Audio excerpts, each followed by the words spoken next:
Il a abandonné son fils devant l'école. Personne n'a rien compris au début. Ce matin-là, comme tous les autres, les parents déposaient leurs enfants devant l'école primaire de la rue. Victor Hugo, un homme en survêtement gris, l'air fatigué mais pressé, tenait un petit garçon par la main. L'enfant portait un petit sac à dos bleu avec des dinosaures. Il avait l'air inquiet. « Tu vas aller à l'école, d'accord ? » « Papa reviendra plus tard, promis. » Qu'a dit l'homme en s'agenouillant. L'enfant a hoché la tête, sans vraiment comprendre. Il n'était qu'en CP, mais l'homme ne s'est pas retourné. Il s'est éloigné à grands pas, puis s'est mis à courir. Une surveillante, ayant remarqué la scène, a trouvé ça étrange. Le garçon est resté assis sur le trottoir, les yeux fixés vers la rue. Il ne pleurait pas. Il attendait. 1 heure plus tard, voyant que personne ne venait le chercher, la directrice de l'école a appelé la police. L'enfant ne savait pas réciter son adresse. Il disait seulement « Papa m'a dit qu'il reviendrait ».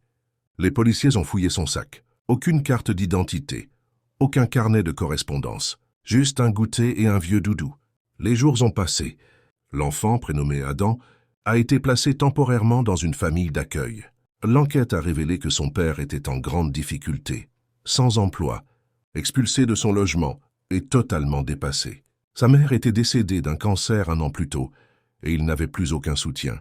Quand la police l'a retrouvé, il dormait dans une voiture abandonnée près d'une usine désaffectée. Interrogé, il a éclaté en sanglots. « Je ne voulais pas lui faire du mal.